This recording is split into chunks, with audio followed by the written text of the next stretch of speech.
Let me introduce my guests for this conversation, James, Lindsay and Helen Pluckrose. Helen and I have talked before.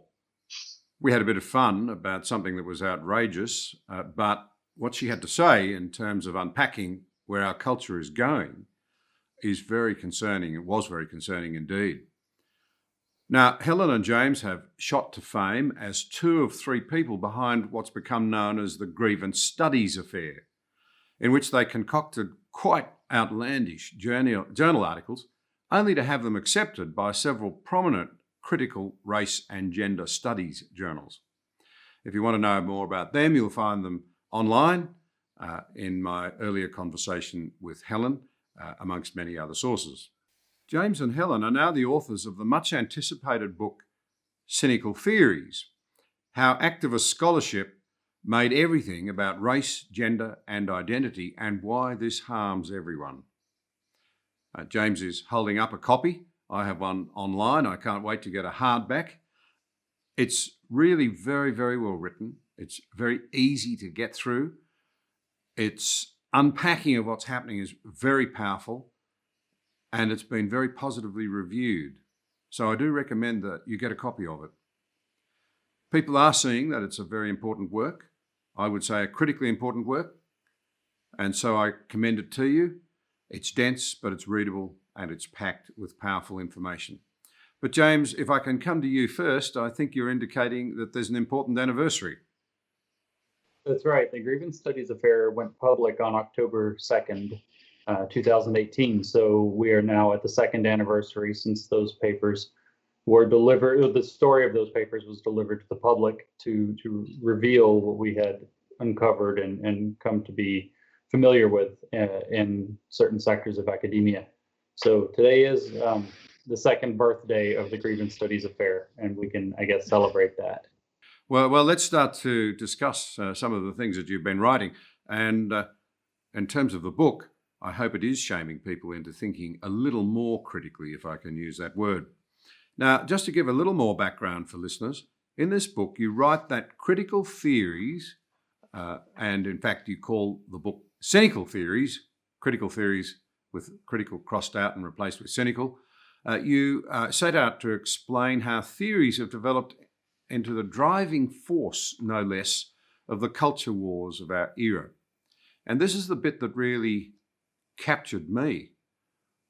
You say that critical theory effectively deconstructs what you, as the authors term, the old religions of human thought.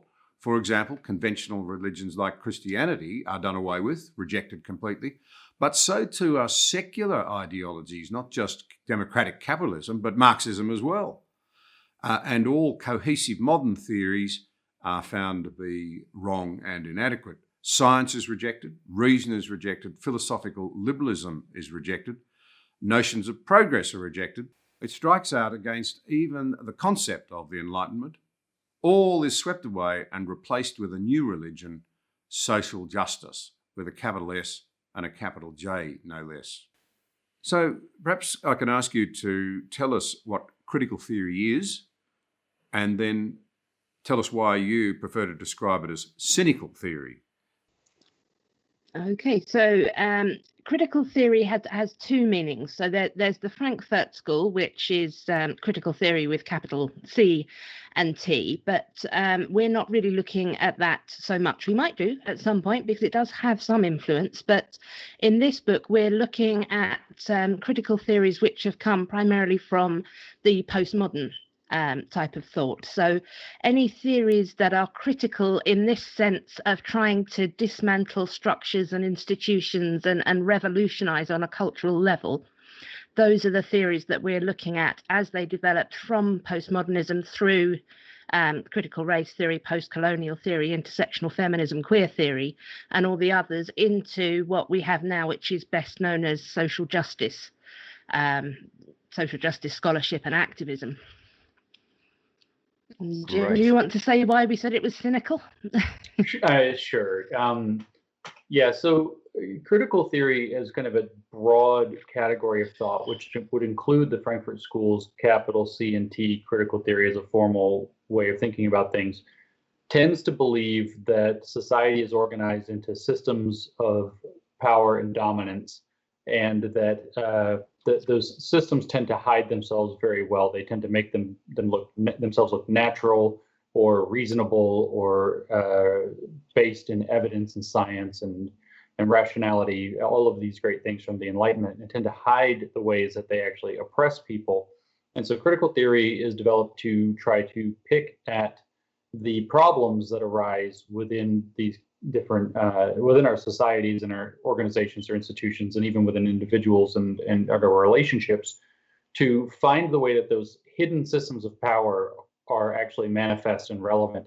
So in practice, the result is to read more or less every social phenomenon, every interaction, every institution, every relationship in the most cynical light possible, particularly trying to assume that people often have far worse intentions than they do, or that the progress of civil rights legislation or the progress of science has not generated genuine progress, but has instead just moved around and hidden the deeper underlying problems, which are structural and systemic to the whole society.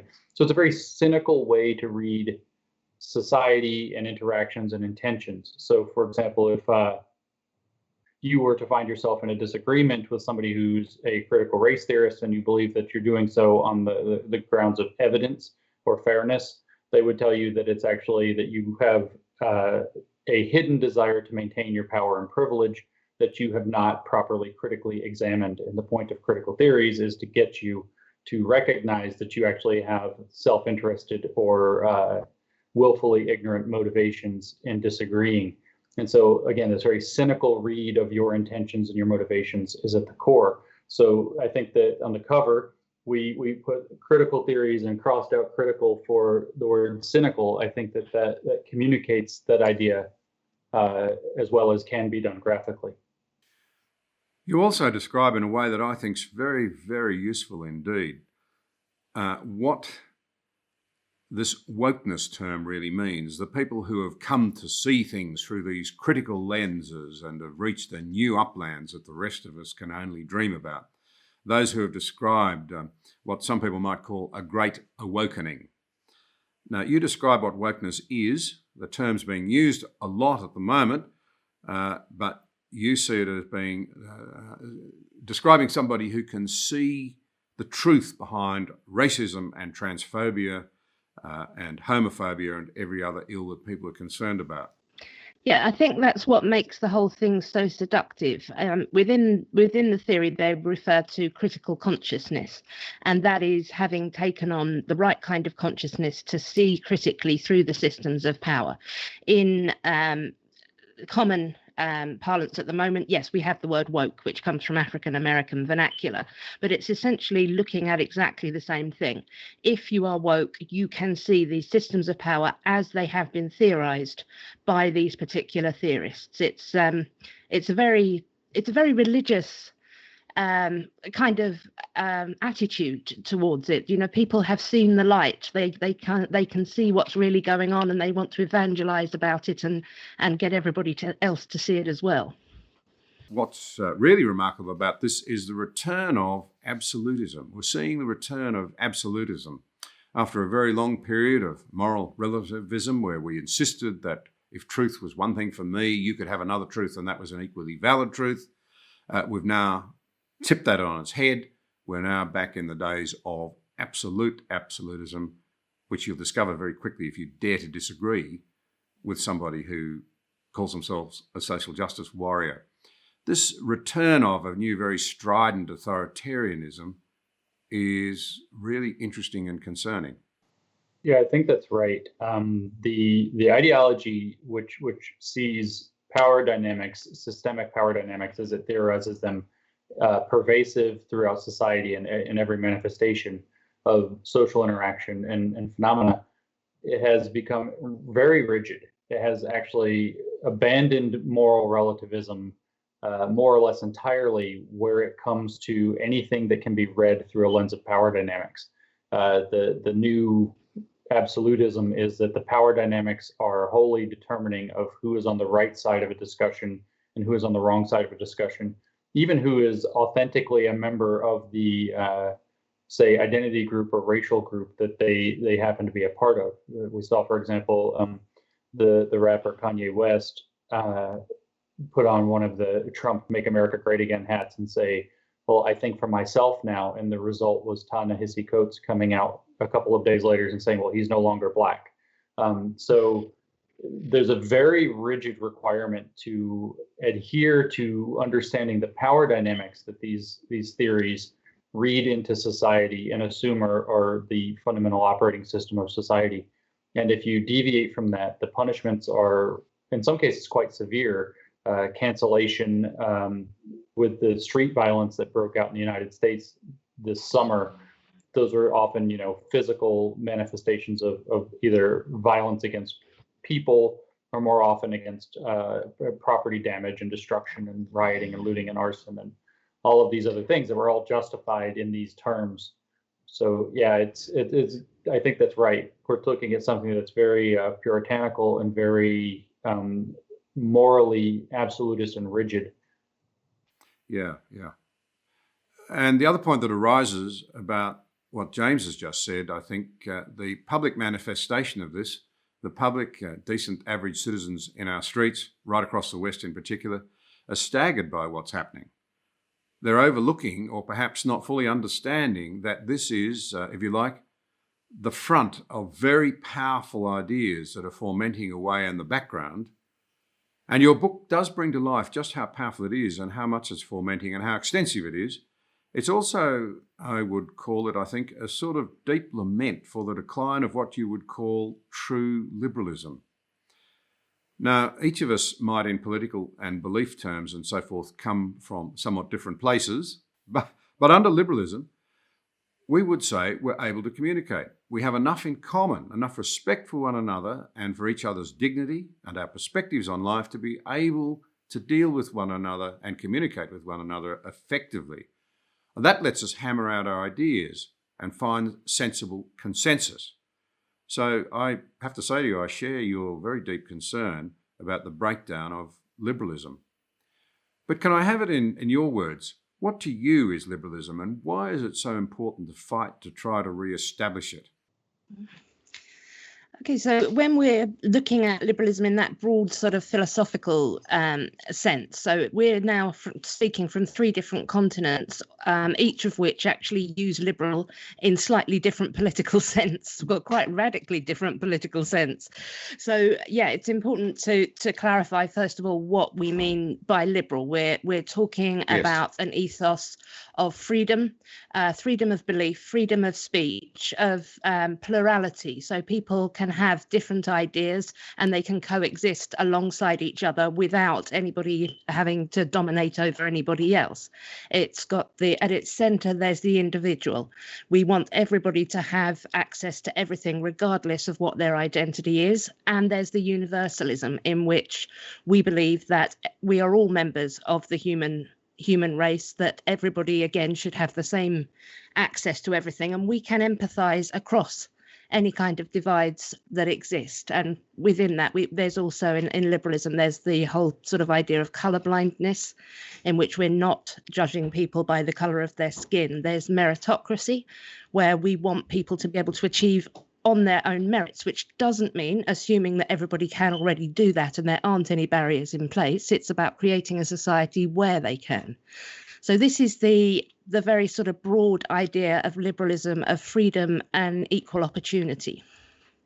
Yeah, that's right. I think of liberalism as a set of conflict management strategies or dispute management strategies that serve those goals that Helen was talking about, those ideals that Helen was talking about. And I think it's very important to understand that. So we have these principles of individualism, empiricism, rationality, even a culture of dignity where we minimize the effect of slights and try to work out our differences as reasonable people who can bridge the gaps between us and only defer to authorities when we need to. And ultimately, what we have in any set of interactions, any society between people, is that we have reliably that conflicts are going to arise. You might believe one thing is true, whereas I believe another thing is true, and science was the innovation that will now defer to the experiment to figure out who was right. Reasoned argument is the house of philosophy, and this is really the basis of the scientific side of the Enlightenment, or the epistemological side of the Enlightenment. And then we did the same within politics. We figured out about divided powers of government, but also figuring out how to take a government and leave it accountable to the people without turning into a democracy that's a mob rule, tyranny of the majority kind of situation. And so these general principles of conflict resolution, where you and I might disagree for some reason or another, but then we have a set of rules of engagement by which we're able to resolve those conflicts maximally productively, is ultimately what liberalism is about as a philosophical orientation. And as I think Helen said, the most important features of liberalism are a centralizing of the individual, a belief in a universal humanity that allows us to cross bridges from one to another, and a willingness to defer to the most objective standards that we can achieve, whether that's through science, rationality, agreed upon for today at least, rule of law. We can change the law through democratic processes if we don't like it, but we can agree upon the law today as a standard. And we can go to many more examples of objective type standards that we want to try to defer to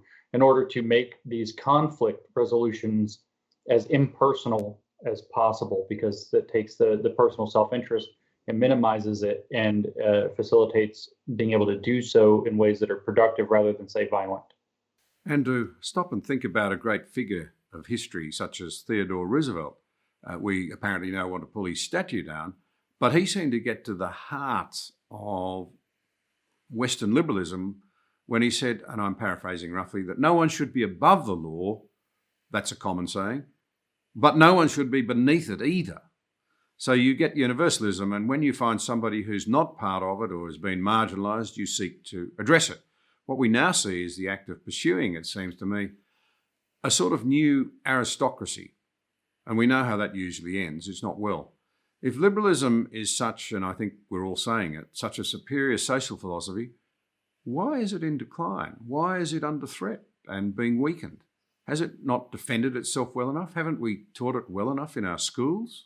I think because we've had liberal societies for quite a long time, this is, it's been a good sort of 50 years at least since we have been understanding liberalism as a norm. We haven't had to defend it against anything. Particularly, we haven't had to defend it against claims of social justice. Using liberal principles has always been the way to achieve social justice. That was how the civil rights movement worked. It was how liberal feminism worked, how the early gay pride worked.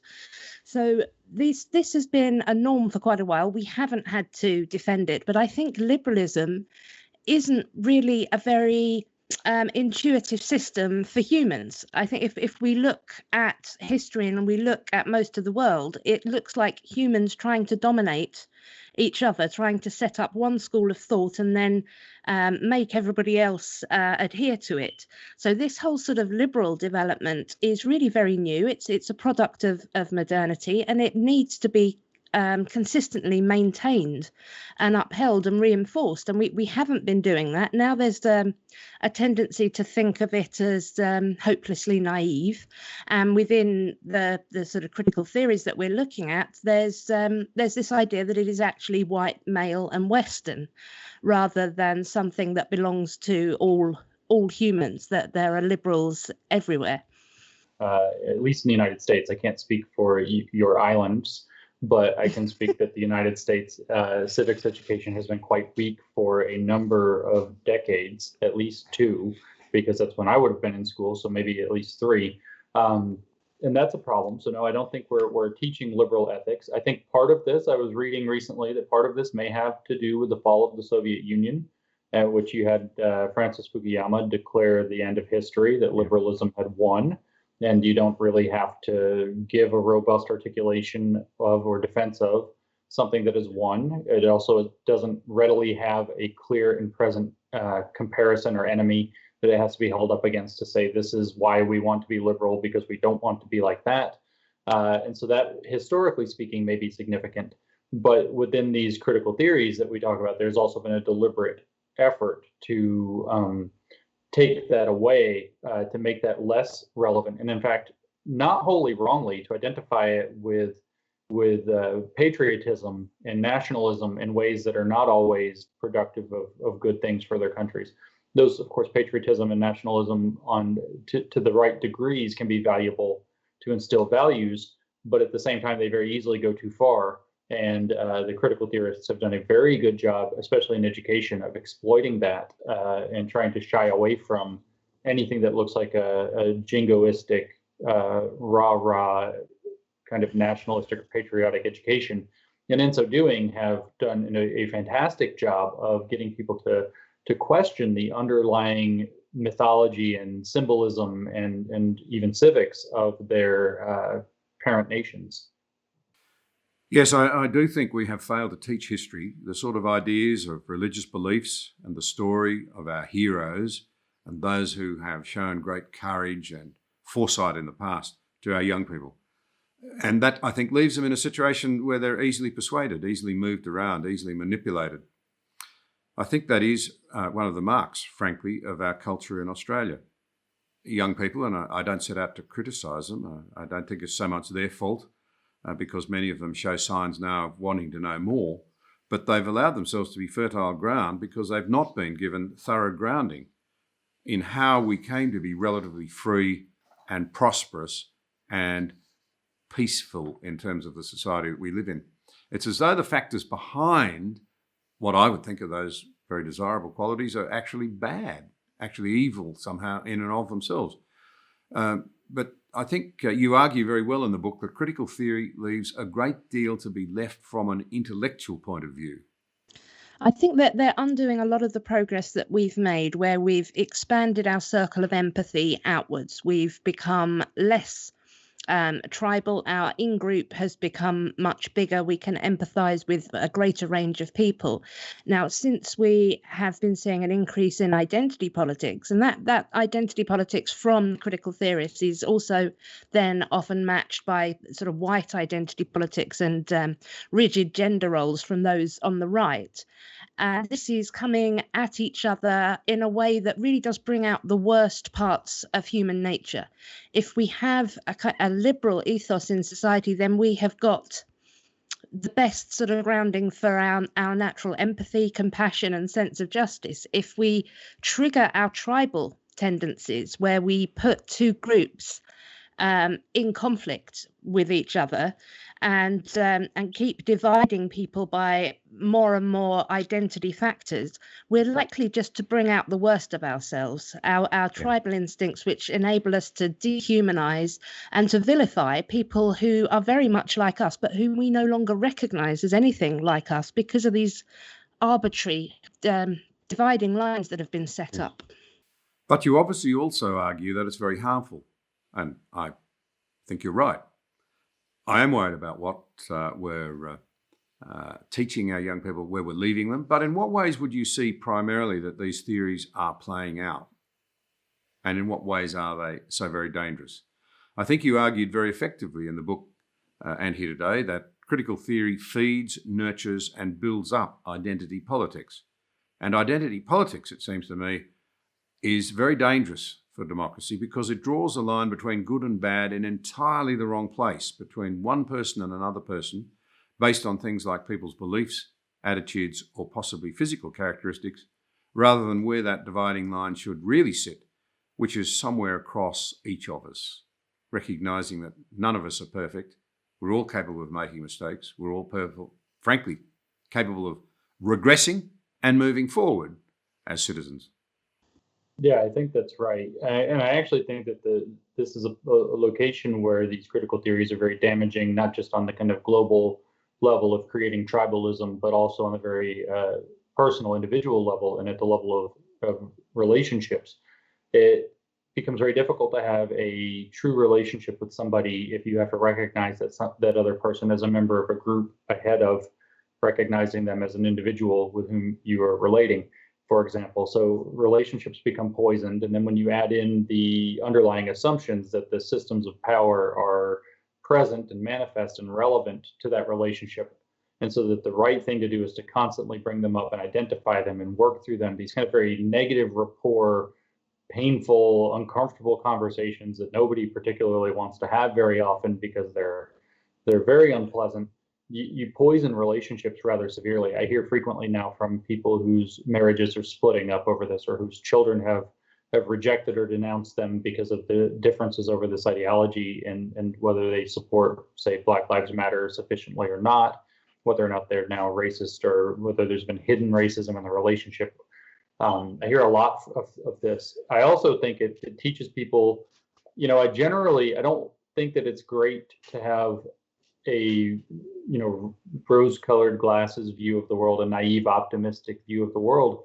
But if you are going to look at the world and you have to choose between having a view that skews positively or negatively, it's probably generally mentally and emotionally healthier for people to see a world where everything in the society is not corrupt and bad and working against them or trying to hold them down or making them complicit in the harms and injuries and traumas of other people. And it's generally healthier to have a somewhat positive view. If you have to err against reality one way or the other in terms of understanding the world and your relationship to it, seeing it as generally positive versus generally negative is probably healthier and better and more pro-social.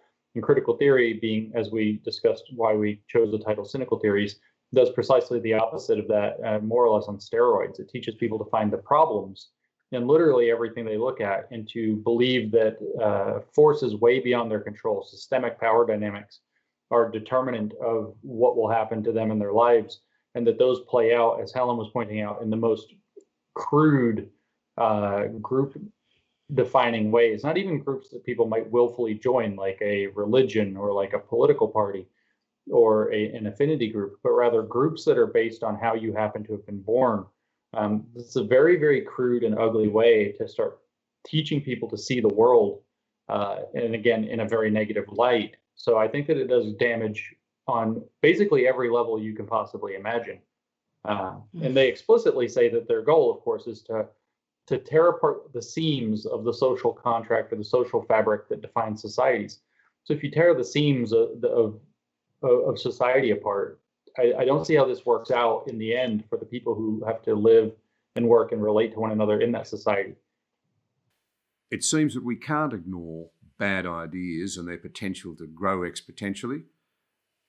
And critical theory, cynical theory, as you put it, seems to have done just that. It now goes well beyond academia. It seems to me, for example, that the great awakening, to call it that, has really, really taken hold in places like Hollywood. Now, to me, it seems that there's a terribly harsh and nasty side of this that, in fact, intimidates people who might want to digress or disagree with it. Yeah, I think, when we're looking at there's a kind of feedback loop going on between theorists and activists. So an academic criticized me lately, saying she doesn't think that we could say there's this direct line. Michel Foucault said this, then people wrote about it, now everyone believes that.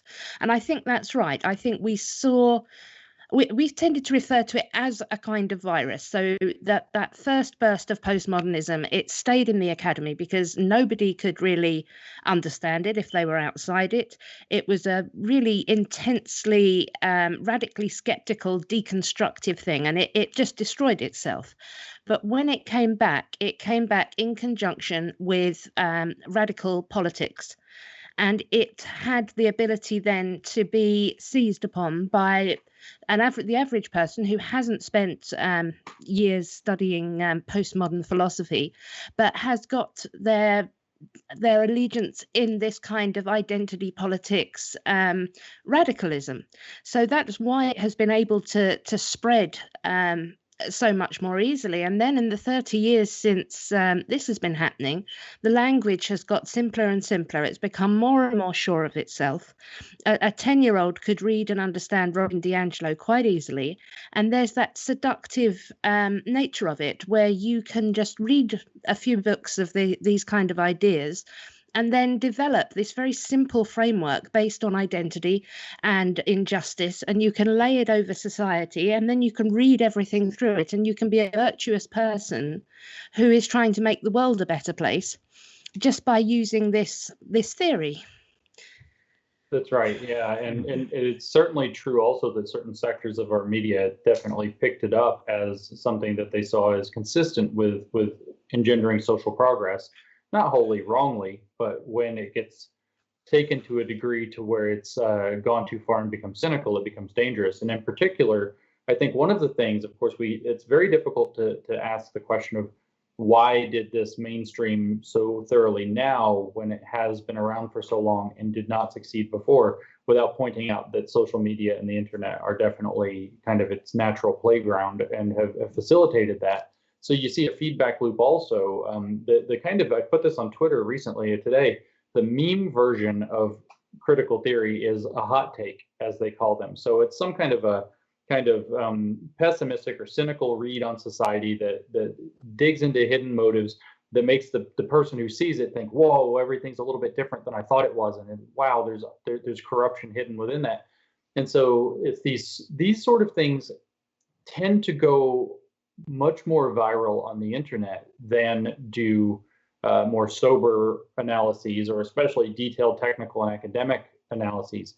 And that same tendency is going to spread pretty widely, especially through media. So you have a strong tendency now within news media to find it's always been, if it bleeds, it leads. Well, outrage is even better than blood. And so when they can find something where they can stoke this outrage, it gets much more attention, which there are, broken incentive structures around that. And then that creates the illusion for the average person paying too much attention online or watching too much news that the world is in a much more precarious or awful state than it actually is. But that's a perfect fertile ground for critical theories to swoop in and say, well, here's the explanation for that. Here's why that is the case. It turns out that all these awful things that we thought that we had left behind, we didn't leave them behind, and look how real they are. And then they have a bevy of examples that they can pull and cherry pick, in a sense, to say that things are far worse than they actually are, and the progress has effectively stopped or reversed. And then it's got a very psychologically gratifying nature to it to share the outrage. And so there's a bias toward that in our media that I think creates a second feedback loop that's also helping to mainstream it very quickly. It does seem that if there's no forgiveness in this day and age, your hope might have been that people would forget. But that can't happen either, because social media records so much. So if you're unforgivable, you remain in that state, because you not only can't be forgiven, what you've done can't be forgotten and washed out, which I think is a pretty frightening way of looking at the world we may be living in the future. Yeah, I think that's a number of traits coming together all at once. So we have, because there's no real respect for the individual, people are seen as a player in this battle of power dynamics. And so if they say something which is seen as speaking into a white supremacist or patriarchal or cisnormative discourse, they are not somebody who is making a mistake. They are an agent of this oppressive force.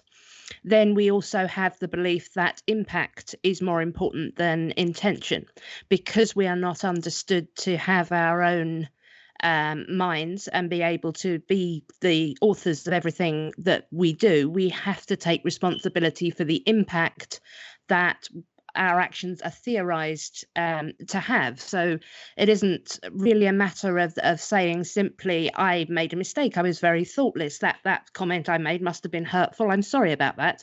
You have to, apologizing is not necessarily going to save you. It's probably not going to save you at all. Some people manage to get away with it, but No, usually apologizing just makes them angrier.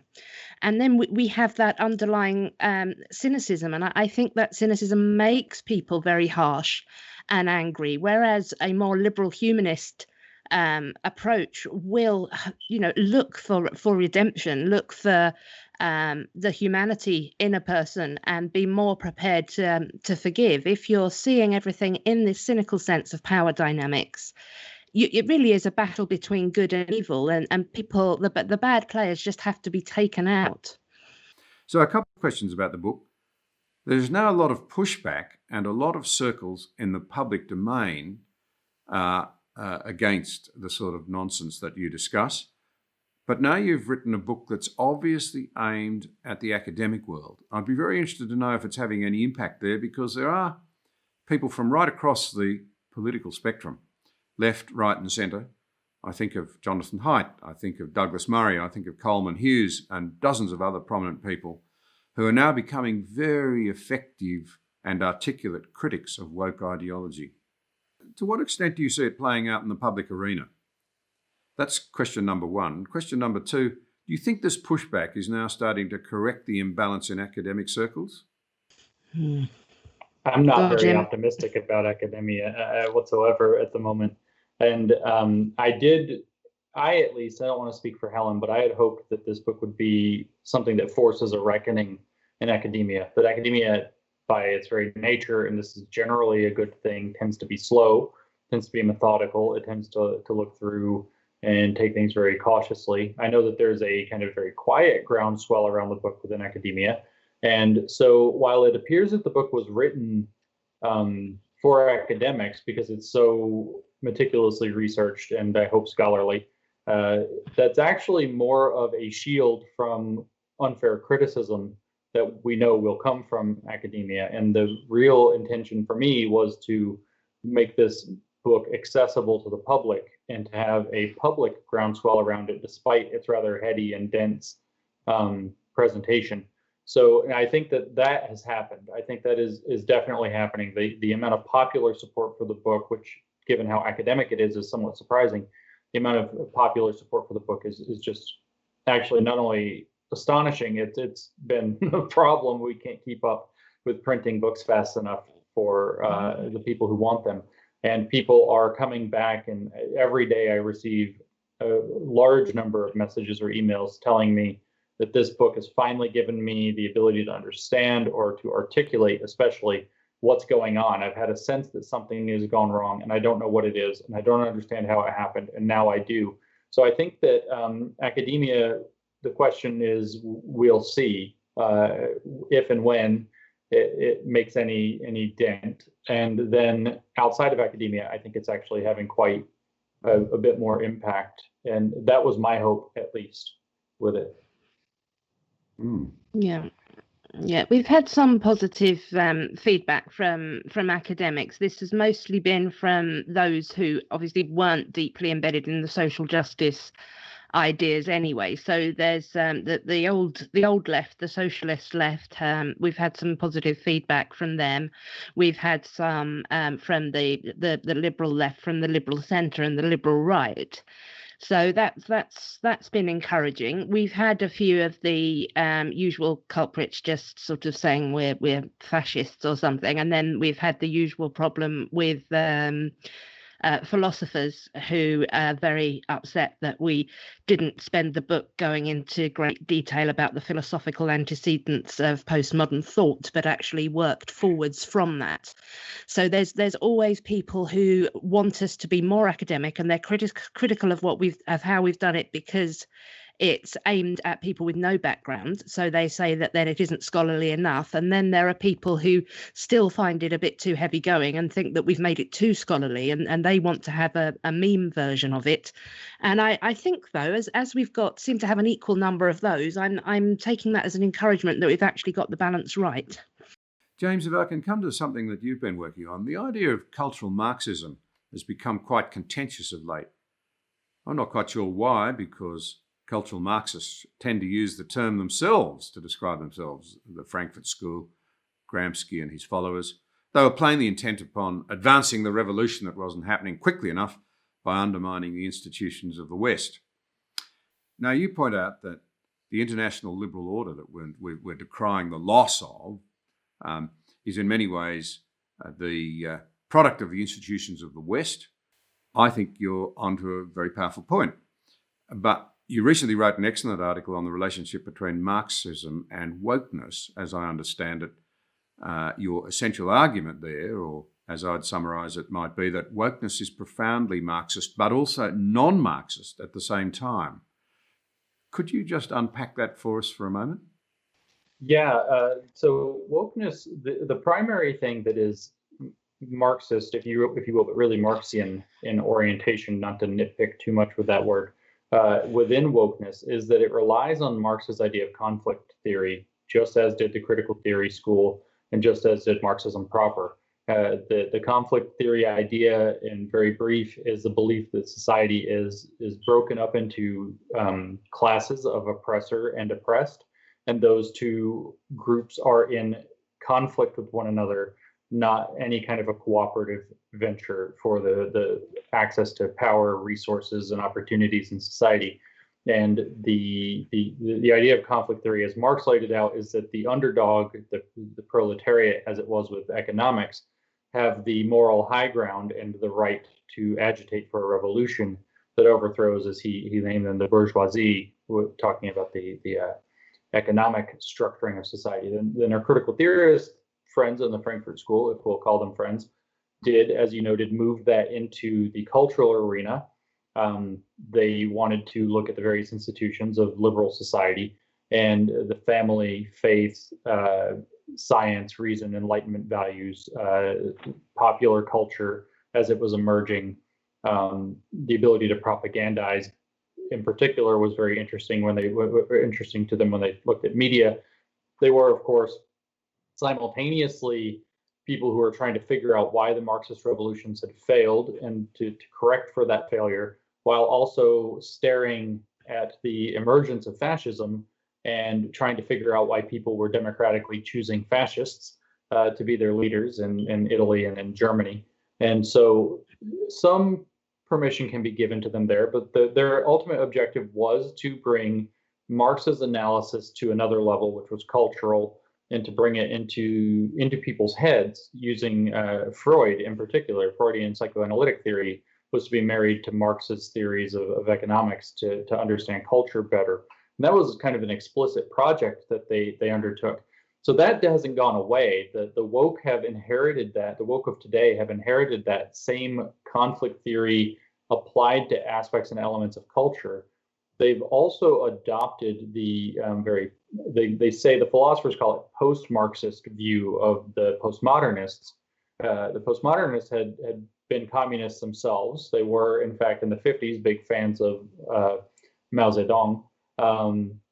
But they also had to contend with the fact that Stalinism hadn't worked out real well, and the other attempts at communism in the world hadn't gone real well. And then even Mao's attempt at a great leap forward resulted in possibly as many as 100 million deaths, and it wasn't going real well. And so they had this kind of nihilistic despair that probably, drew heavily off of French existentialism in the first place, that there's no solution to society anymore, but we should still kind of have a generally pro-communist view in the sense of being against liberalism, being against capitalism, and seeing those as the loci of failure of Western society.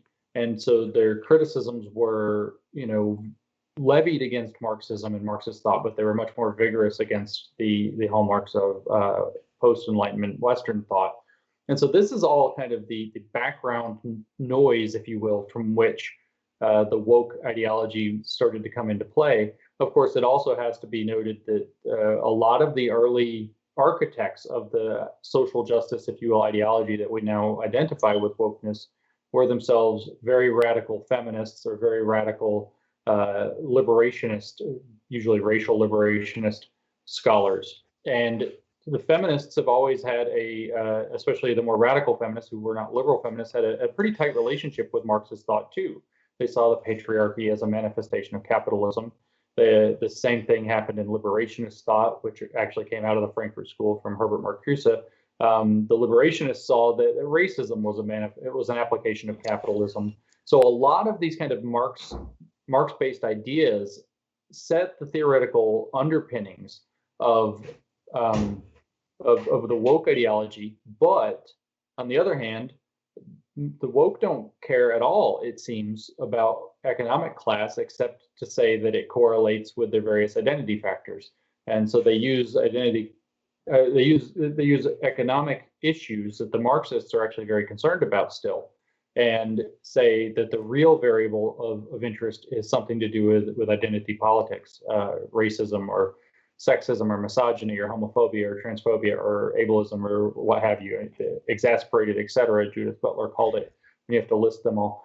So the relationships between Marx-shaped thought and woke thought are pretty profound, but it's also profound error to believe that they are Marxist in orientation. The simplest, now that I've given this extraordinarily long and complicated preamble, the simplest way to phrase that was courtesy of our friend Mike Nana from Melbourne. So he's from Australia. And he said that where the Marxists sought to remake society by seizing the means of economic production, the woke seek to remake society by seizing the means of cultural production, especially around matters of identity politics as far as how they're going to do it. So I think that that's the closest thing and the simplest way to put it. It's Marxist in shape, but it's not Marxist in expression. It's actually the Marxists today hate it. They see it as very bourgeois, which is correct. They see it as what was the phrase that they wrote? It's supposed to be workers of the world unite, not races of the world divide. So they're very, very critical. The actual Marxists are very critical of the woke ideology. So it would be incorrect to call it Marxist if the people who actually call themselves Marxist try to get away from it and as vigorously as possible and get back to real Marxism. Yeah, that's tremendously insightful. And you're sort of left with the impression that you're right to use the word cynical in relation to all of this because, in essence, as a friend of mine in Australia put it just recently, it seems that what you have here is a massive determination to destroy what remains of the cultural house in which we live with no clear alternative dwelling for us to move to. It's almost as though it's born of anger and a desire to simply smash rather than to create something better. And it hides on noble sounding terms like its very name. Who could possibly be against social justice? Now, you've been very generous with your time, but this brings me to my last point. People do feel very intimidated. I mean, I'll freely admit I often feel I've got to be very careful about what I say, no matter how well-intentioned, for fear that I step on some unforeseen minefield and blow myself up in complete innocence with no chance of restitution. People are frightened. Now, you're giving them some magnificent tools here, tools of understanding, tools with which they can politely push back, firmly push back. But maybe the other thing we need is a little more courage. Maybe we just need to be braver before it's too late. Yeah, I think that's something we're also looking at the moment for people like Jim and like me. We can do this. Nobody employs us. We can make these arguments. We can't really be cancelled. So I think people who are in this position should speak out about it if they can, and it's something to think about, that in order to be able to speak out against this, you really have to be sort of financially independent. It's a privilege for sort of more wealthy people. This isn't something that the average person can safely do. But I think what we also need to do, and we're talking to people, we're sort of bringing them into a Discord server that we have and introducing them to each other. We want to try to produce a kind of tipping point. We want people to know that they are not alone. They might be surrounded by other people who are also too scared to say anything, but may also have exactly the same concerns, that it doesn't mean that you are racist, sexist, or homophobic if you don't believe in this particular theory. You can be legitimately opposed to all of those forms of bigotry without believing in this theory. You can find other people who also share your positions, and you can feel confident to have the moral high ground to push back at it and to say, I don't believe what you believe. I don't think that's ethical.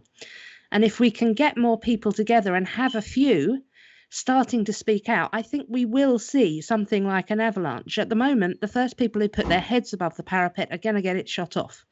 But if we can get enough of them and a load of people to stand up at once and say, no, this is not evidence-based and it is not consistently principled, then I think that tipping point will happen. Well, there was something Helen said there that was really important, I think.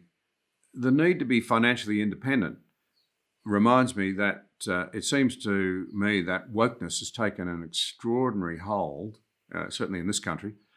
And we have this problem where some of the wealthiest, most privileged and sophisticated people are caught up in this, are great advocates of really very cynical theories. It seems surprising to me that they don't know better.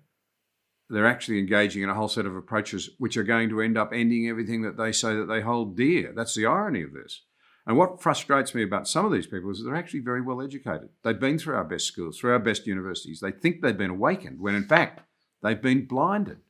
Why is it that this is critical theory, if you like, and its products have taken such hold amongst so many well-educated people? Because as you say, it's people who are privileged enough to be a bit unassailable in terms of their economic life. They're not going to be confined to poverty by losing a job for saying something inappropriate at school or at home or in the workplace.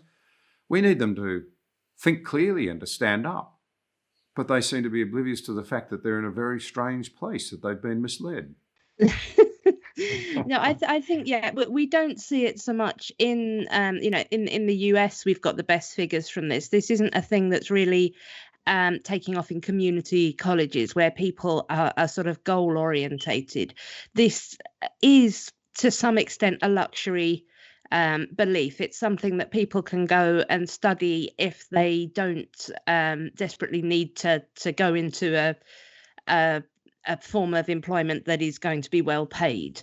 I mean, unfortunately, the social justice industry is rapidly increasing, and the diversity, equity, and inclusion officers are particularly well paid at the moment now. But it's much more accessible to people who are wealthy, who have time, who can study these kind of theories, rather than something that's immediately going to lead to a job in engineering or medicine or something like that. That's fruitful.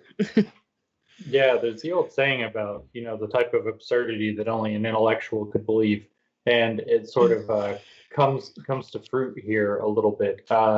People who have I don't mean to be disparaging of anybody who happens to have been fortunate in life and they're busy doing other things, but people who have real things to get done in the world very rarely have the time or the patience for sort of abstract theories of structures of power that interact throughout society. But people who have a little more free time and who want to try to make a difference in the world where maybe results matter a bit less, which we would say is very common in, say, the commentariat. The risks are very low of being wrong in academia. As far as I can tell, the risks of being low in journalism and in the media are virtually zero now, where maybe they used to be higher. I see people who are consistently wrong about everything, more or less, on all sides, dominating the media. And so when the risks of being wrong are low, it's much easier to entertain these kinds of ideas. And of course, it is true that, why would you see the best educated people having taken them up? Well, they've been in, that's where they're taught. Nobody is teaching critical theory until you have a diversity training in your blue collar factory job, but they are teaching it in the university. So the likelihood that you've been exposed to these ideas or even brought into a social group that believes that they're profound or important, in other words, a kind of fashionable nonsense social signaling explanation that we saw from Alan Sokal and Jean Bertrand in the 1990s, that also plays a role. When I said earlier that this is a very bourgeois theory, I was quite serious that it is. This is a kind of a having these beliefs is sort of a signal that you have the luxury to have these beliefs without having to get into weird explanations about what gives people meaning in life and where meaning in life derives for different people. Though those things are something I would encourage people to think about as well, separately from my explanations. Well, again, thank you so very, very much. Thank you for your clarity. Thank you for the endless hours that must have gone into thinking all of this through and recording it for the benefit of so many of the rest of us. And thanks for your courage. Not easy to put your head above the parapet these days, and you've certainly done that. And I think that should inspire the rest of us to stand up as well. Thank you so much for your time in this conversation. Really appreciate it. Yeah, it was great to see you again. Thank you for having us on. And you. Cheers. Cheers. Bye. Thank you for watching this episode. We appreciate your support. If you value vital conversations like this one, be sure to subscribe to the channel there and also click the notification bell to stay up to date with new releases.